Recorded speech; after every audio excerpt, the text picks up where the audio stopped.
everyone. My name is Teresa Height-Dosdall, and the title for this short devotion is Healing in Grief During COVID. It was 6 years ago when my husband passed away that I had a change in life and turned in the direction of God. It was 3 days after his death. I was sitting here at home on the sofa with my 14-year-old dog, who I knew wouldn't be there long, and I thought of the people that were still in my life. I have very few family members. I do have some very, very good friends, but they weren't going to be enough to get me through that dark, lonely, and broken place that I was. I was filled with terror when I realized that there was no one that was going to get me through this. And it was at that particular moment that I turned to God. I got up and I got his well-worn Bible. I didn't have one of my own in those days. And it automatically fell open to Matthew, which I knew was one of his favorite authors. And I just started reading chapter 5. And in verse 4, "Blessed are those who mourn, for they shall be comforted." That was the beginning of my life change. It wasn't long after that when events happened, purely coincidental, that I became involved in a small ladies group at Bethel.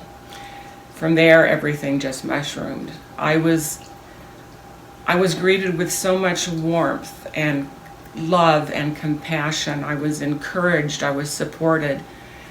I was encouraged to join things and to get involved in WWF and the soup suppers and other things that we can do to provide service at Bethel. It wasn't long before Bethel filled a purpose in my life, which I so desperately needed. I particularly was fulfilled by helping out with the funeral luncheons. I knew from my own personal experience that the healing begins with the funeral service and with the close connection of friends and relatives at the funeral luncheon. Unfortunately, in these times, we're not going to be doing that, and probably not for a while.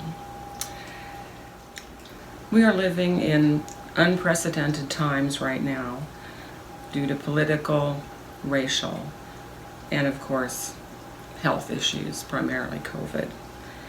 A term called collective grief is something that I've become aware of.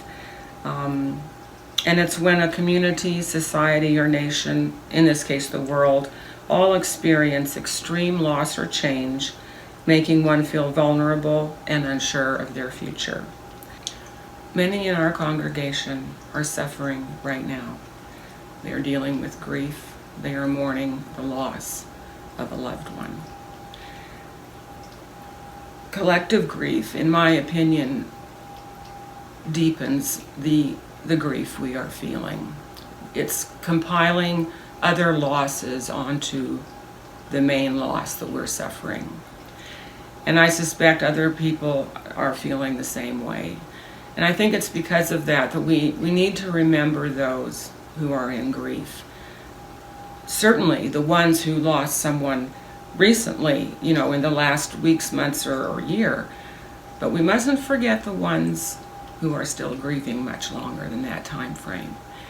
Being alone too much precipitates thoughts going where they shouldn't, dwelling too much on the past. It makes us feel fearful of our future. It makes us feel that perhaps our independence will end. Bethel provides 2 excellent programs that help with healing of grief. The first one is the Candlelight Memorial Service. In the past, it had been held in the first week of December. Notices will come out in the church bulletin if that is happening again and when. It was a lovely service. I attended it, I think, 5 or 6 times. You come into the sanctuary and the lights are turned down. There's very soft music playing. People don't speak a lot. We're all there for the same reason.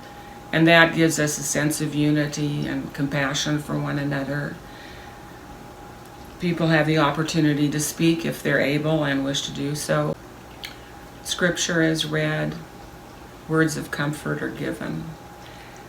At the end of the service, those who wish can go forward and light a candle in memoriam of their loved one. I found the service the first year to be extremely emotional, but I came away feeling better. I came away feeling a bit connected to my husband in a spiritual way, in a realistic way. Another very good program that Bethel has again offered in the past is Griefshare. It was held Monday evenings. It was a 2-hour program that consisted of a video by the Griefshare facilitators, which included experts in grief. It was 40 minutes long, and then gave ample opportunity for the facilitators to encourage discussion and sharing, deep, painful, emotional sharing. Surprisingly, when I left these Griefshare meetings, I felt like I was on top of the world.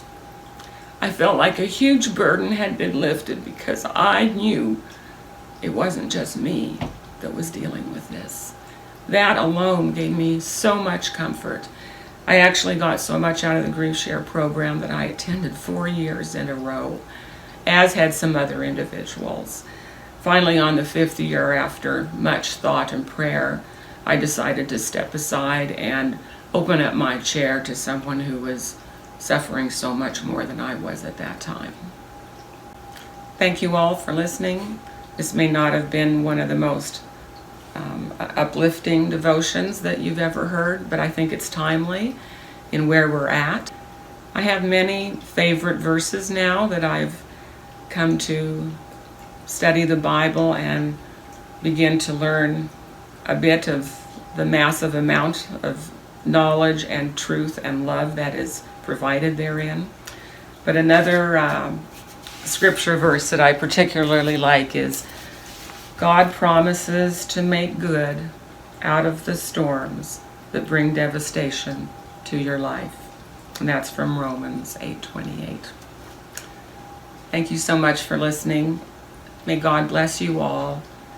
Keep positive, and may He keep you all safe. Bye-bye.